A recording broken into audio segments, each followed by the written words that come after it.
evening, everyone. My name is Megan Cerezo, event specialist in the Office of Alumni Relations and Annual Giving. Thank you so much for joining us for tonight's event. We have an amazing group of panelists, and we are looking forward to tonight's important conversations. Without further ado, please allow me to introduce the person who conceptualized this event and who's also tonight's moderator, Jenny Hodo. Jenny, thank you for your partnership. The Office of Alumni Relations and Annual Giving is so grateful. We really appreciate it, and we're so happy to be working with you. And now with that, I'll hand it off to you. Thank you so much, Megan. Good evening, everyone, and thank you for choosing to spend your afternoons with us in a very productive and progressive discussion around gender-based violence. Before we start, I would like to take a minute and say happy belated Black History Month and happy International Women's Month, especially to Ukrainian women who in 2022 are suffering the consequences of decisions mainly made by men. I will absolutely not get any political in this conversation tonight, but as a human rights advocate myself, I do think that it's important to start by saying that. When I was thinking of putting this panel together in honor of International Women's Month, it brought me back to the year of 2018, when I had the chance to do an internship at the United Nations that put me in direct contact with gender-based violence victims in post-war territories. I am myself of Albanian descent, and Kosovo's war, it's a topic that is very close to my heart. And I was thinking, who would be the best fit to join this conversation? An anthropologist, a sociologist, and an expert on the normative side of human rights and gender-based violence. Without any further ado, I would like to introduce you all to our amazing panelists. And may I just say that how incredible and what an honor is to for us all to be in the same room today. Thank you for that. We have the honor to have with us here tonight, Professor Yelena Piakomela. Professor Yelena, thank you for joining us tonight. Professor Yelena started her career in the year of 1996 as an Andorran diplomat, to then be appointed as the Deputy Permanent Representative of Andorra to the United Nations in 2002. Professor Yelena has held many positions within the civil society organizations. For example, she was a consultant at the Center for Women's Global Leadership and the Women's Environment and Development Organization. Currently, Professor Yelena is the managing coordinator of the support office of the Global Action Against Mass Atrocity Crimes. She's a professor at John Jay College and a faculty member of the United Nations Institute for Training and Research. Thank you, Professor, for being here. We're honored to have Professor Shauna Trinch. She's a professor at the Department of Anthropology at John Jay College. She's also the co-founder, along with Professor Barbara Cassidy, of Seeing Rape. Seeing Rape is a public anthropology project of student-led theater that centers around sexual justice and the eradication of rape.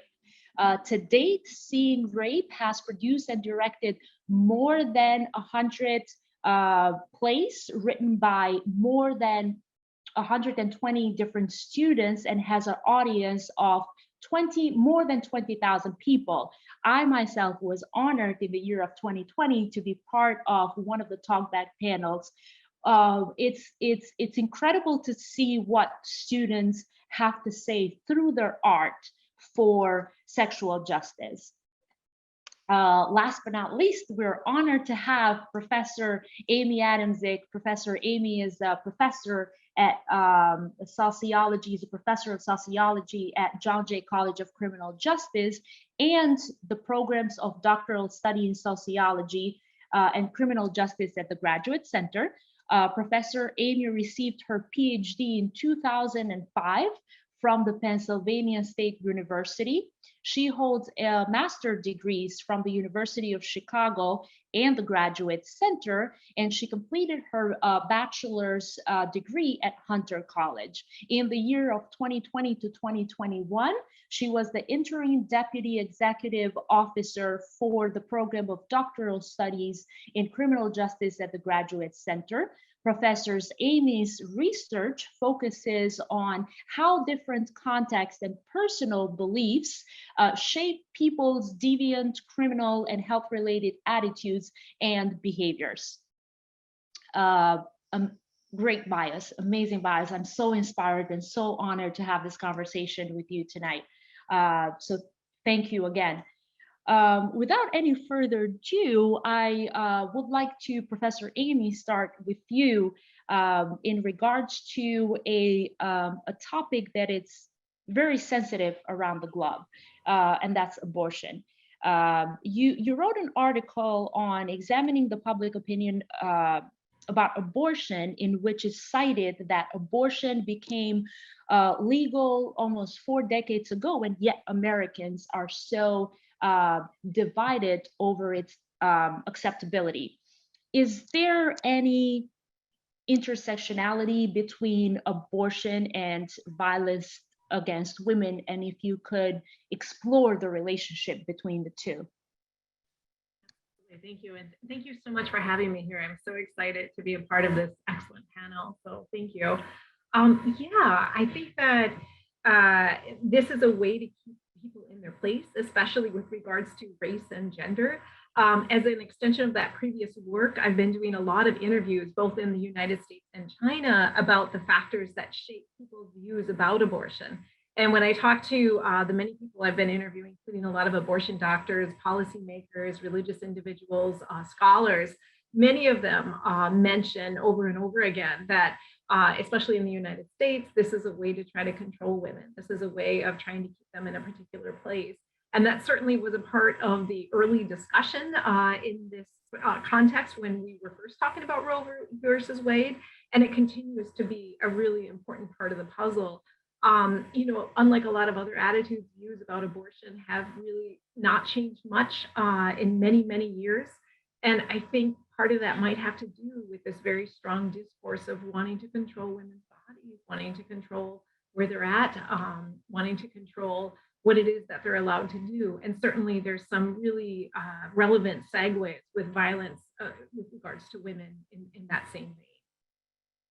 So yeah, I definitely see these issues overlapping to a great extent. And this, for many people, I mean, I understand there's other factors that also shape views about abortion, but it often is seen as a way of trying to control women and to some extent a somewhat effective way of trying to control women. Thank you, Professor Amy. It's unfortunate that that division over the acceptability and the problematics around the topic are still existent nowadays. In some parts of the world are better, in some parts of the world are for worse, but it's definitely worth talking about it and conducting more research. So thank you for all of your contributions on that. Professor Shauna, this next question is for you, and it's in regards to a topic that we speak a lot in college, especially in the human rights program, and that is female genital mutilation, as is considered one of the most harmful practices against women. And yet there's still cultures and countries that not only practice it, but also impose it, quote unquote, market it as the right way. How do we go about putting this to an end by not imposing Western beliefs into non-Western countries? Well, Jenny, thank you again for having me. Like Professor Amy, I'm really very honored to be here with all of you tonight. and to talk about these really, really important issues that are human issues, right? Women's issues are human issues and they affect everybody. So, you know, when Amy talks about control and the control of women's bodies, most cultures, you know, anthropologists believe that most cultures are designed to subordinate women in some way, right? And the word subordinate, you know, I always have my students look it up, and it means under the control of, lower in rank, lesser in prestige. And cultures, you know, work hard to attach these meanings to women and to their bodies. And they have all kinds of different mechanisms to do this. And one of the most flagrant is female genital mutilation, or circumcision, as it's called in some places. But, you know, as Amy was talking about earlier, you know, autonomy over one's body in childbirth is also, and insisting that someone have a baby is also really violent. So I don't know that we can talk about like a spectrum of violence or suggest that one thing is more violent. As anthropologists, we really want to approach things from the method of cultural relativism. It's really a method of trying to understand what different practices do in culture and why they're doing them. And so in cultures where, you know, marriage is the biggest thing that women can aspire to, right? Where their health, their well-being, their sustenance for themselves and their children is dependent upon marriage. Just eradicating female genital mutilation might also mean that someone can't get married. So it is very, you know, you ask a very difficult question, and I don't have a great answer for that. I do think that what we really need to do is try to understand why cultures are doing this, what the alternatives are, and help people see that this is not an essence, right? These things don't have to be, and that being subordinate is not an essence either, right? That cultures are doing this, and it's not just men that are doing these things to women. These are men and women in agreement in a cultural context, and in order to improve the lives of everyone, we need to improve the lives of women. That's what all the social science says, and the medical science. In fact, when women are healthy, everybody is healthy. And practices like female genital mutilation or forced pregnancies and forced births are things that make women unhealthy, which then make people in general unhealthy. So I think we just need to begin by trying to understand better and helping cultures understand. Thank you. And your answer to that is absolutely great. There's no right or wrong answer to this, and I purposely use the word impose in there because unfortunately in some scenarios Western beliefs do get imposed to different cultures without even exploring what the culture is and how did it come to life to then lead to this practice. Thank you for that. Professor Yelena, this other question is for you. Big fan of your work. You wrote an article for Polytorbis on the Women, Peace and Security agenda, normative frameworks, good practices for its implementation, in which it's mentioned that preventing atrocities ultimately requires an effective multilateral system that is based on international law and prioritizes peaceful conflict resolution. How efficient could the use of international law be in atrocities that have a specific domestic context? Thank you, Jenny. And I would like to join Shona and Amy in thanking you and your team to putting us together. Hopefully one day we'll meet in person. Thank you also for the very moving introduction.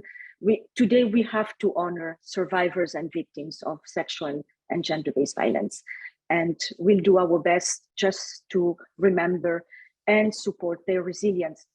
So I'm going to give you a little bit more of the normative framework, and it is very efficient indeed when properly implemented at the national level. And I want to say that to join Shona and Amy, it's all about not having achieved gender equality. It's this persistent discrimination against women and this gender-based discrimination that leads to these crimes. And I'll bring this normative side. So I'm going to highlight three main treaties, one convention and a couple of conventions and treaties. I'll try to be fast, but I needed to give you the normative side. So you have this international order, and now that you were reading what I wrote, I should have said a feminist multilateralism. Otherwise, we are not getting anywhere. So if I may, I correct myself, I meant multilateralism under a feminist view. So not to be simplistic, but when you have international standards implemented at the national level, you bring legislations and institutions up to international standards. So they are better equipped to fight discrimination and violence against women. They are better equipped to shield their populations from conflict-related gender and sexual-based crimes. That some of these crimes are forced prostitution, enforced pregnancy, rape, sexual exploitation, and trafficking.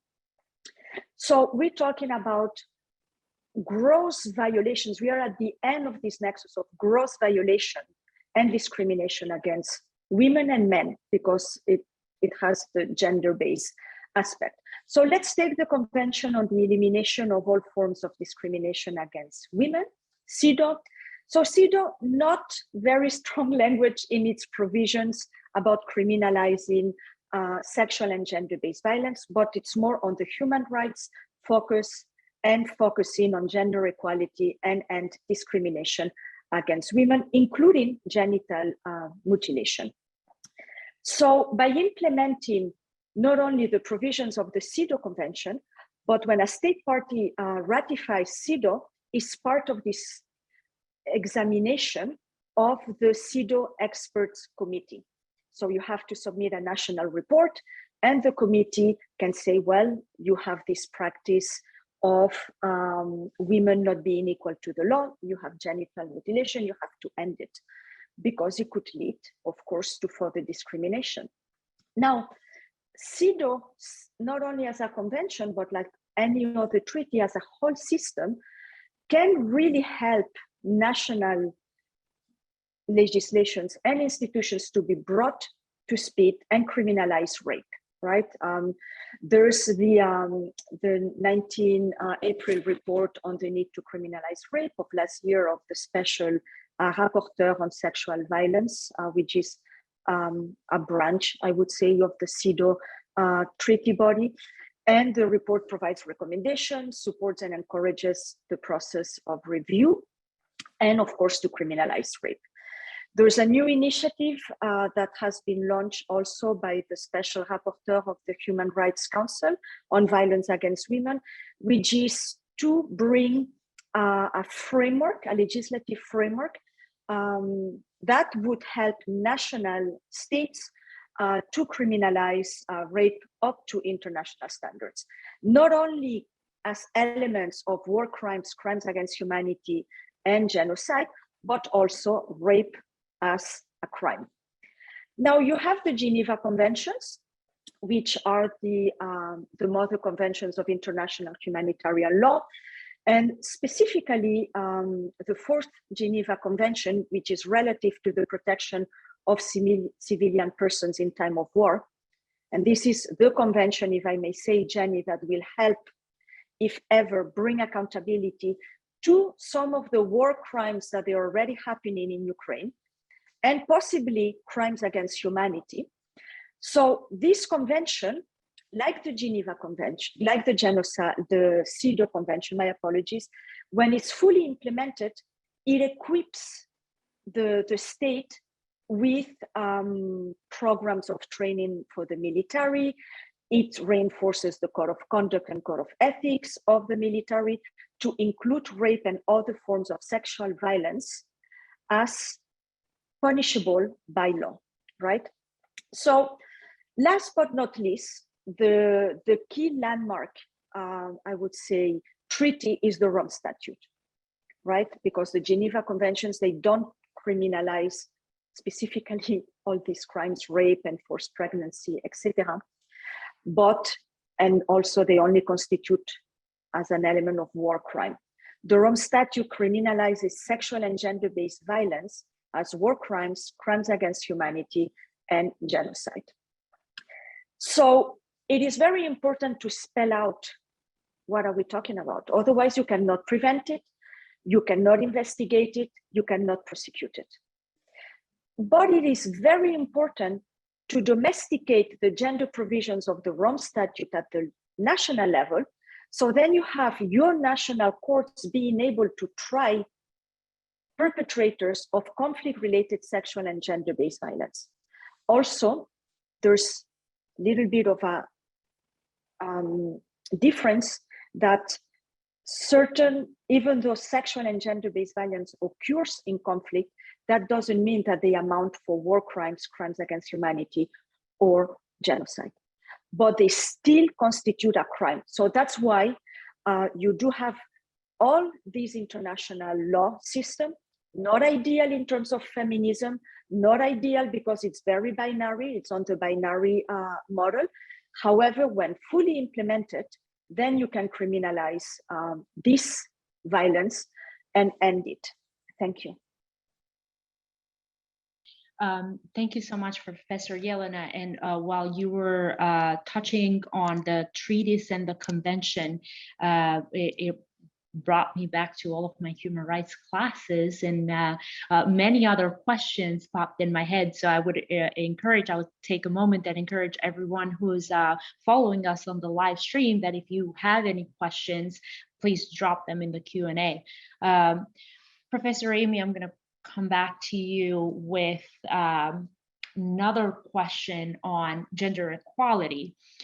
Besides personal beliefs, economic development and political stability also are two important factors in achieving gender equality.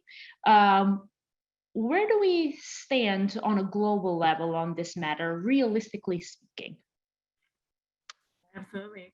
So a few years ago, I wrote a book looking at the cross-national factors that shape views about LGBTQ individuals. And these three factors that you mentioned were really important. And that is the religious context of the nation, the level of democracy, and economic development. And to some extent, we do see that as nations become richer, at a certain level, they do tend to be more engaging of gender equality. We also find that with regards to democracy, and religion can also have a role.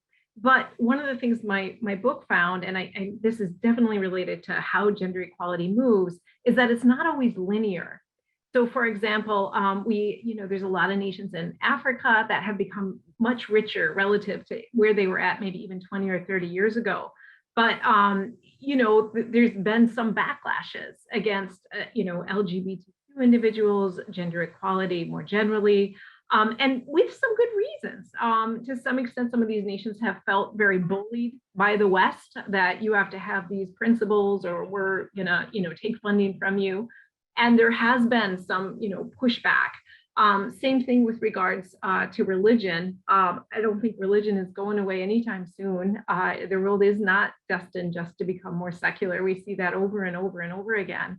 And so as much as we'd like to think that we're going to always just be moving, at lockstep in this more progressive direction with regards to gender equality, there is some movement forward, but there's also pushback and movement back related to a wide range of things, including the actions that the West takes and how they want to engage these issues. Some of these things become very important to them, but for some other countries, they may not be the most important thing. And so I think there is a delicate dance that needs to be dealt with in how things progress. So we hope that there has been movement at points, but it's not nearly as linear as so many academics and social scientists would hope that there would be. Thank you. Professor Shauna, I've been coming back to you in regards to a 2021 report from UN Women that shows that violence against women is mainly perpetrated by former intimate partners. Is this seen at all largely portrayed in the Seeing Rape series? I myself have been a fan of Seeing Rape for quite some time, but you've done it for such a long time. How do students portray this to be true in the pieces of art that they put together? How do they go about it? Thank you so much for this question, Jenny, and thank you for bringing up Seeing Rape. It's really important to us. I think it's important to the college. It is our goal to eradicate rape from all college campuses. We want to make Seeing Rape a model, for a national model, an international model, because what Seeing Rape does is we take a semester-long examination of rape. We read really broadly from critical legal jurisprudence, psychology, sociology, memoir, poetry, all kinds of different representations of rape. Of course, we see theater, we read plays, see film, and we talk about how we can and cannot in culture see rape. And of course, in intimate partner relationships, people still in the United States and worldwide have a hard time seeing that intimate partners can rape and rape and take advantage of people's bodily integrity. Again, it's all about like bodily integrity and autonomy, in a domestic or even a loving situation. And so, yes, I mean, this year we have 3 plays about sexualized violence in dating, relationships or acquaintance relationships. Our students very much represent rape in all of its manifestations. And sometimes they do so very creatively in fiction, and sometimes they are writing from their own experiences. And one of the reasons that Seeing Rape is so popular with students is because it's written by students for students. So it's all in student voices. And so unlike the Spark training, the college and all the colleges all across the country want us to submit to learn about sexualized violence, which no one wants to listen to any of that, right? Like, did you feel threatened when your boss put his hand on your shoulder? I mean, that is not how people experience sexualized violence. The students really can communicate it, what is happening. And yes, in marital rape, intimate partner rape, they represent it all. And the response from the students, from the audience is, I never thought of it that way, right? People are still saying, I didn't really think about a boyfriend doing this. This has happened to me. We've had often men say things like, oh, it's making me rethink some of my actions, as the plays problematize things like affirmative consent, right? Where if someone's not responding to you, you need to check in and make sure that they really want to be there.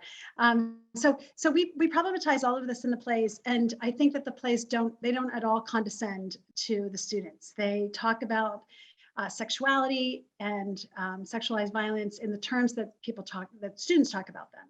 So yes, all of that is represented, and sadly, it is very much a reality. And so we do see a lot of intimate partner violence in the plays. It's incredible to see what students can do, and the reason why it's so popular, as you said, and it's so great and authentic, is because it's not coming from at least I believe that it's not coming from a place of bureaucracy or putting together a training, but it's coming from experience, it's coming from their true selves, and communicating through art how they felt, or how can other people relate to the overall message. Thank you for that. Professor Yelena, you mentioned earlier in the first question, the Convention on the Elimination of all types of discrimination against women. And it makes me think that last time I checked, the United States has not ratified this convention. And ratifying, beyond being a symbolic gesture, how could it impact the prevention? Because that's what we're having a hard time with, preventing gender-based violence. And without ratifying this convention, there's not much that the United States can respond to or answer in front of another institution, another entity. So besides being a symbolic gesture, if we were ever to ratify it, what could it do for prevention of gender-based violence? Thank you, Jenny. And not to finger point, but I invite everybody to look at all the conventions and treaties that the US has signed, and you'll see how well we're doing. Again, last time you check, and last time I checked too, I don't know if we'll see it happening. I hope so, because it would send a strong message. And we see it again, not to go back with the Ukraine war, because there are conflicts all over the world, but international order is at stake.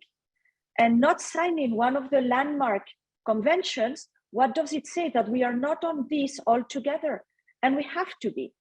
So even ratifying, it sends a strong message, a very strong message saying, we sit at the Security Council, we have a permanent seat, we are an important actor, and we are serious about it. We're going to ratify these treaties, either you are in this or not. And we know why the US still didn't ratify the conventions, because of the sexual and reproductive health and rights provisions. Now, as I said, I alluded before that beyond the convention, and the CEDAW Convention is one of these conventions and treaties that they lead to treaty bodies, right? These organs of experts, they're independent, that provide expert opinion on the national reports. So if the US were to ratify CEDAW, like they ratify the International Convention Against All Forms of Racial Discrimination, you would have the US submitting a report. You would have women's groups, feminist groups, and CSOs being able to write shadow reports and pass information to the committee. Now, these committees, it's not the Inquisition court. It is really a dialogue between experts and the governments. And they come with very practical recommendations, and they're mainly with a prevention and human rights focus. So again, it's not about control, it's about reframing what we're talking about, that women's rights are human rights. So you can benefit, you can prevent, because you can benefit from the experts' advice on the response to your national reports. Sometimes they dispatch experts to help the recipient state to prevent discrimination. But also, what is very interesting is that the US could have a voice into this normative and standard setting, because then, had the US be a state party of the convention, you could have Shona or Amy run for a seat at the expert committee, right?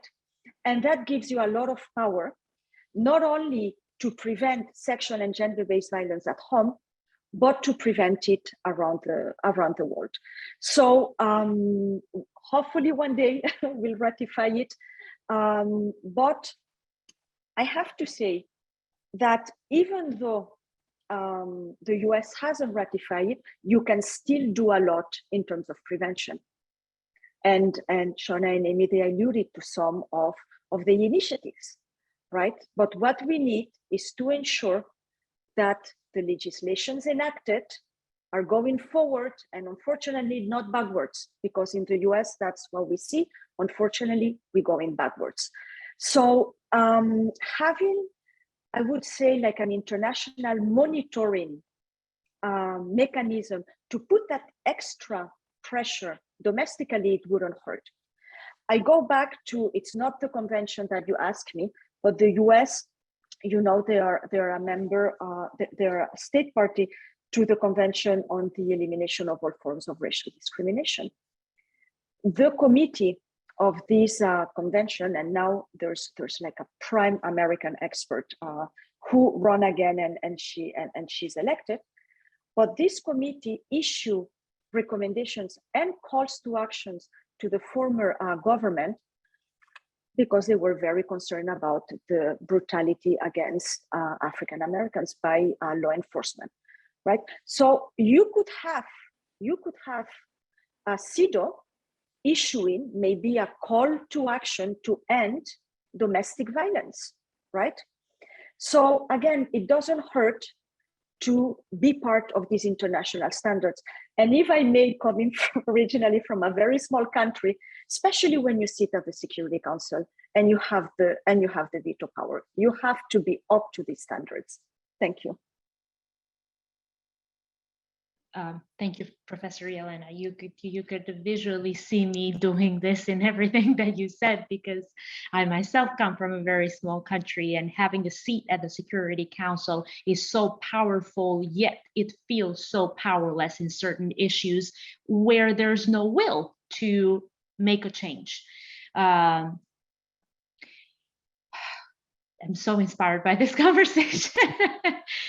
Professor Amy, you touched earlier briefly in the intersectionality between religion and gender-based violence, and they have a strong connection, not necessarily positive in some ways, I'd say, between the two. But how can we summarize the effect that religion has in gender-based violence in a way that it's inclusive to all? Yeah, so the relationship between religion and gender-based violence is really quite complicated.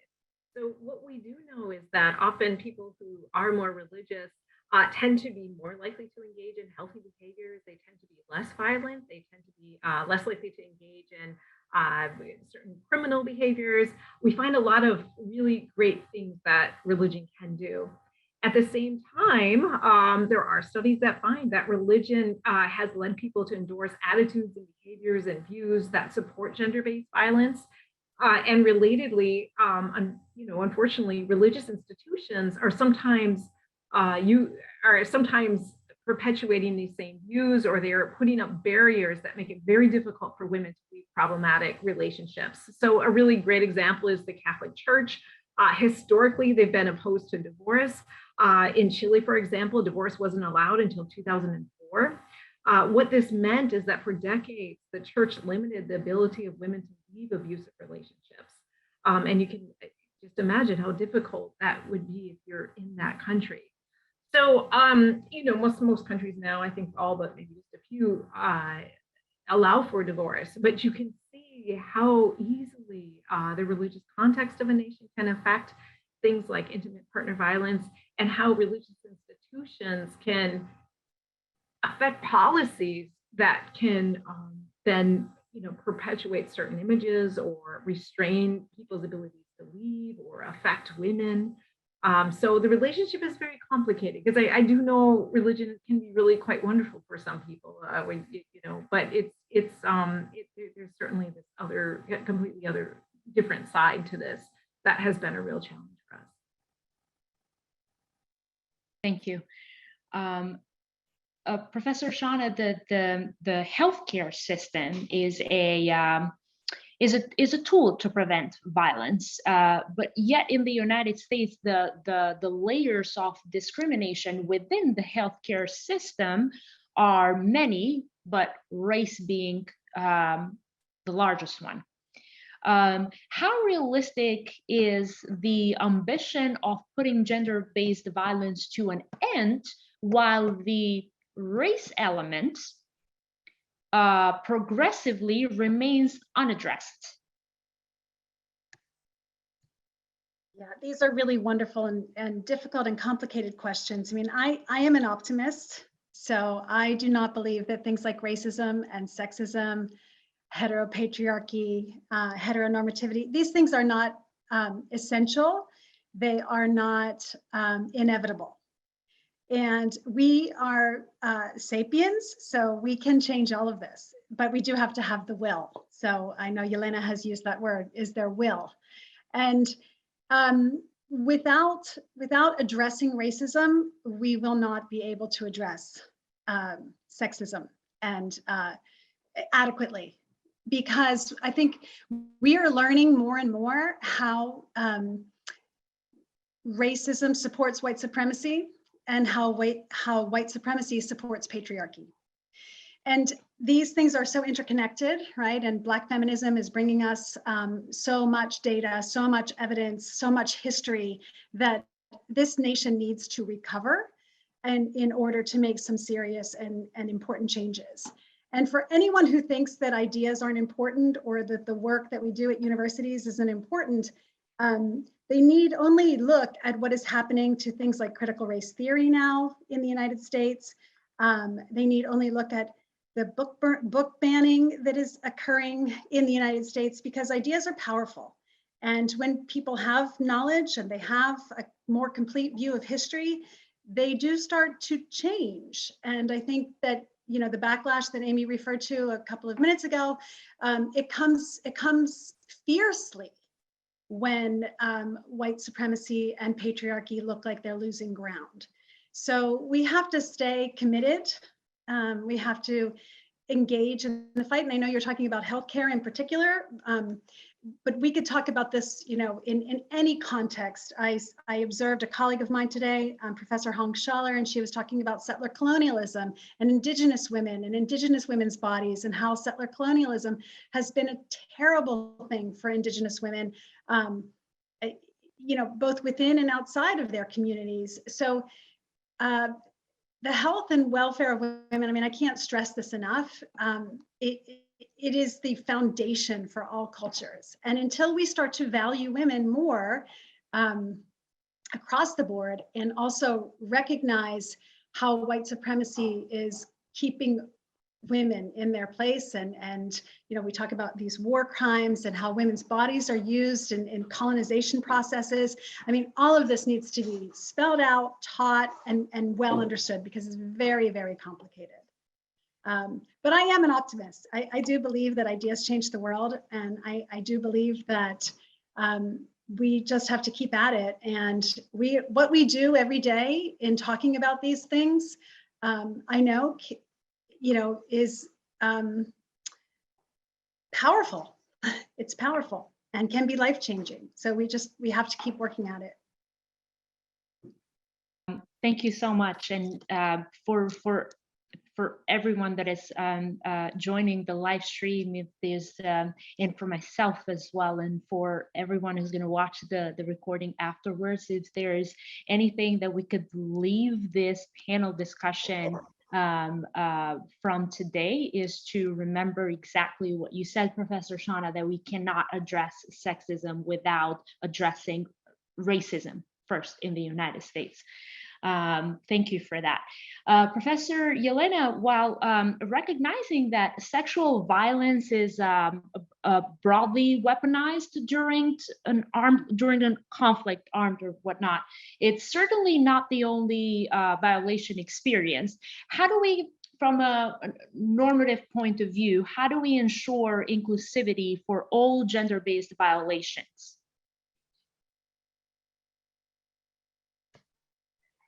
Yes, so twofold.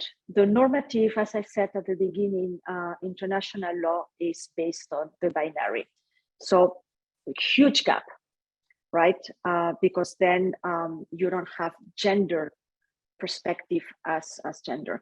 But then also you have to go back to history, and I will send you later on a couple of books that I think would be good to advertise.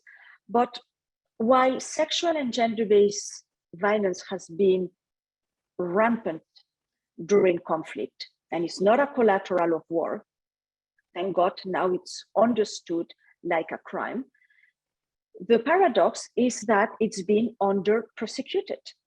And as Shauna was saying, and Amy was also alluded, it's because men were at the table. So, and you have this disregard and disrespect of women that, well, she got raped, it's a collateral of war. So you had these two trends. You had like sexual and gender-based violence during conflict being very predominantly there, and yet it was under-prosecuted and underlooked. Also because of the sexism, the effort to prosecute it was outweighed. It said that it's too difficult to prove it. Why? Because the jurisprudence was not adequate to this. But the normative aspect has a lot also to be improved, right? Like the Genocide Convention itself, it's not genderized at all, right? It says imposing measures intended to prevent birth within the group. But what about torture? Why don't you put a gender perspective into this, right? Same with the Rome Statute. While you have elements of crimes, of that more war crimes and crimes against humanity that they do bear a gender perspective, the element of genocide, not of the crime of genocide, is not as genderized, if I may say, as the other crimes. But we have case law from the two main, and also from the ICC one day, but from the two main international ad hoc tribunals, right? Like the International Criminal Tribunal for Rwanda classified rape and sexual violence as one of the worst ways to inflict harm on a victim, since he or she suffers both bodily and mental harm, and found that sexual violence plays an integral role in the destruction of a particular group, right? So here you have the genocidal intent under a gender focus. In 1997, the ICTR established the Unit for Gender Issues and Assistance to Victims of Genocide. So more case law from this tribunal to the Sierra Leone Special Court and other national courts, and including also the ICC. Then I would like to go to the case of the International Criminal Tribunal for the former Yugoslavia, because it also left legacy. So in 2000, it was convicted someone of sexual enslavement as a crime against humanity. So this is a major step forward in recognizing this sexual and gender-based crime as a crime against humanity. And also, you had the first genocide convention in 2001 under a gender perspective, because it was regarding the 7.5 thousand Bosnian Muslim men and boys, right? So, because if sexual and gender-based violence has been under-prosecuted in history, I have to say that sexual and gender-based violence against men has been even more under-prosecuted because of the stigma that bears. So there are many gaps to not having a fully gender perspective into the prosecution and I would say the track record of prosecuting these crimes. And what does it do? We go back to square one. It exacerbates this discrimination, this gender inequality. And it also exacerbates these gender power dynamics that they are uneven in patriarchal societies. So I would like to invite you, and I'm going to put it on the chat. And full disclaimer, I'm a very proud member of the board of Global Justice Center, but Global Justice Center has led an analysis of how to put a focus on gender under the Genocide Convention. And they publish, I'm sending it now at the on the chat, they've published this legal analysis on gender crimes against the Rohingya. And I invite everybody who really wants to know more how you can link gender and the international law norms. But I would like to suggest some thoughts and way forward. So as I said at the beginning, we need to start moving away from the binary, because otherwise we are not going to address all the crimes. And hearing at Shona, not only moving from the binary, but the intersectionality. Because unless you don't address a very specific discrimination, you will not end sexual and gender-based violence. Then you have to have a more genderized approach to the Genocide Convention, the Rome Statute. And the good news is that the new prosecutor of the International Criminal Court, Mr. Khan, building on the efforts of the former prosecutor, Bensouda, is going to launch a more robust gender policy to increase the capacity and track record of the court to investigate and prosecute sexual and gender-based crimes. Thank you. Thank you, Professor Yelena. Professor Amy, I'm going to come back to you quickly about parental transmission.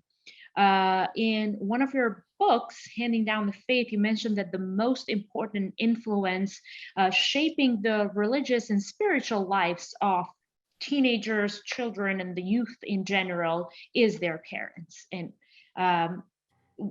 what's the connection? How can we simplify the connection between parental transmission and sexual, gender-based violence, sexual-based violence?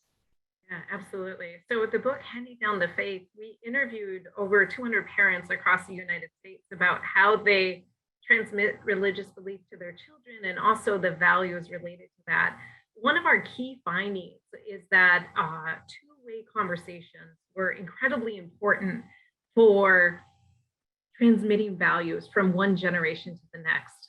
And what that entails is that children feel comfortable talking to their parents, that children feel that they can ask questions and not be shut down, that parents open the conversation up to the children, that the children don't just try to preach to them, but that they try to engage the children on their own terms. And this is incredibly important for trying to understand intimate partner violence and other types of violence imposed across women.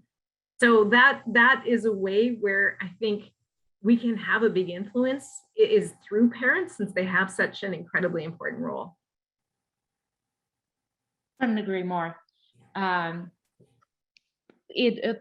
Something that Professor Yelena touched upon was that there's the violence, sexual violence against men and boys. It's for many reasons it's under prosecuted, but we all know that gender equality cannot be achieved at its finest without the engagement of men and boys in the conversation.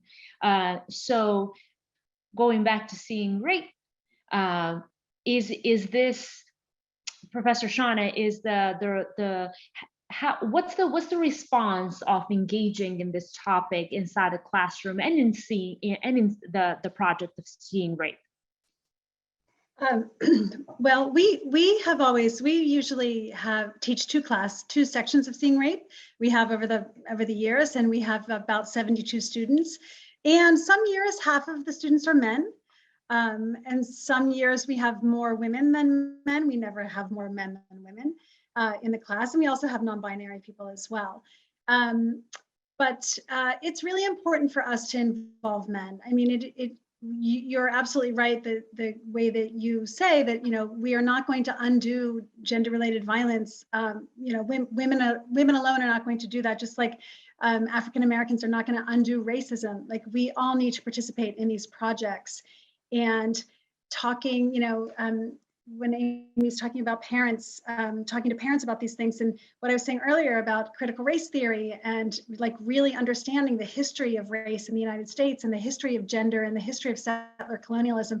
I mean, we have to talk about all of these things, and I sometimes do some talks with parents, and I ask them, I say, what kind of impact do you want to have on your children's sex lives?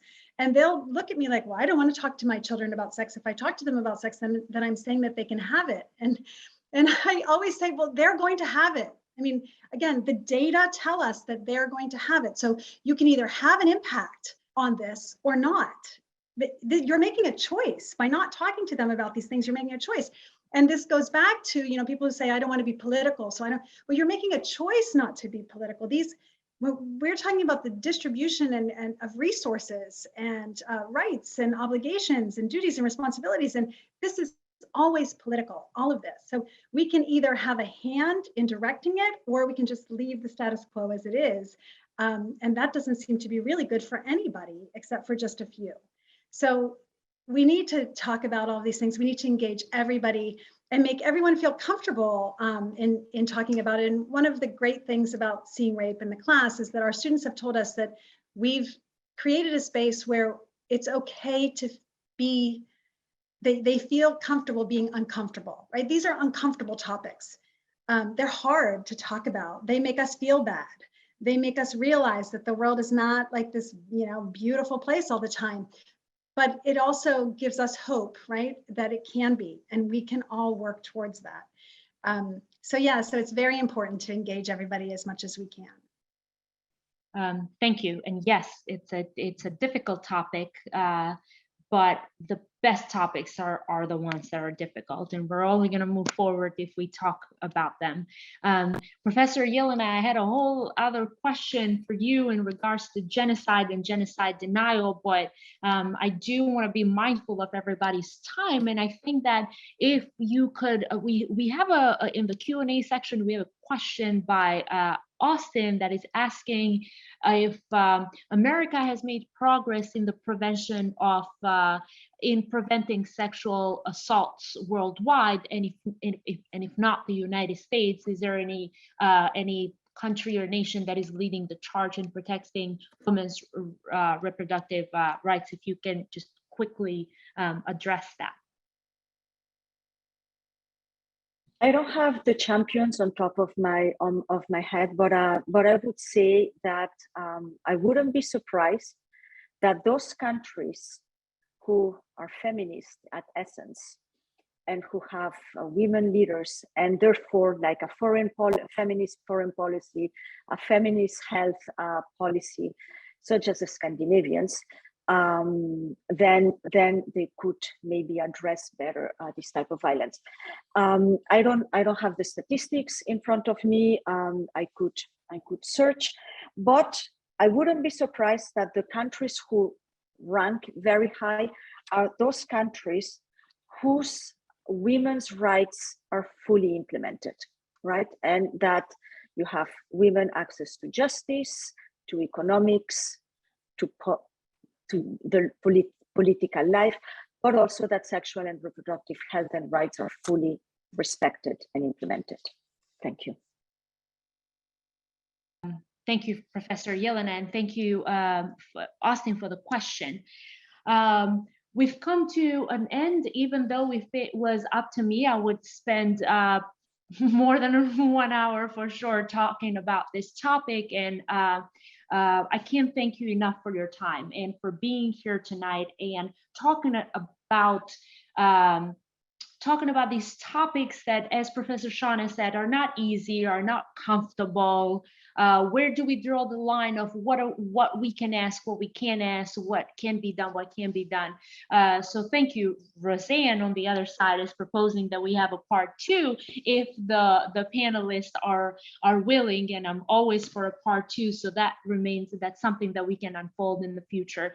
But thank you again for being here, for your time and for your knowledge, and thank you, Roseanne, for helping us put this together. This wouldn't happen if it wasn't for you all.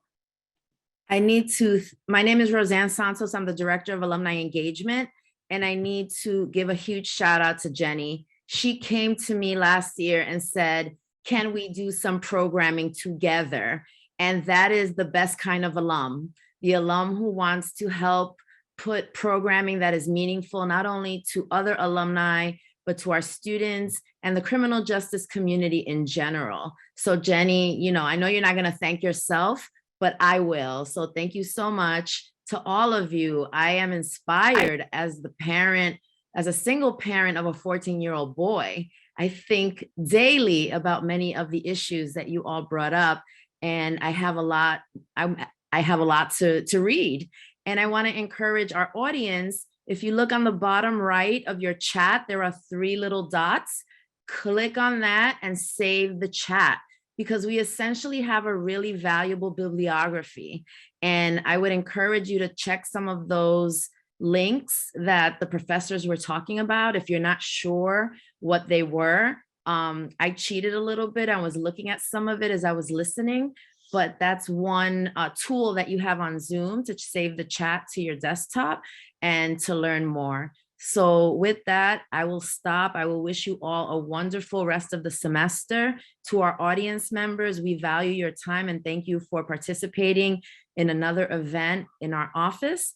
I am going to finally put in the chat our calendar of events. We have many more wonderful events. Our next event for Women's History Month, it is about diversity of AAPI women in the workplace. And we have alumni women who identify as AAPI women who are going to talk about their role in a variety of industries, not just the stereotypes that exist out there. And I welcome all of you to attend. I hope you'll consider attending. And if you're an alum who's listening to this and would like to work with my office to put amazing programming the way Jenny has done for us, please do not hesitate to contact me, rsantos@jjay.cuny.edu, or alumni, that's also me, @jjay.cuny.edu. Have a wonderful evening. And again, thank you so much for your time and your expertise.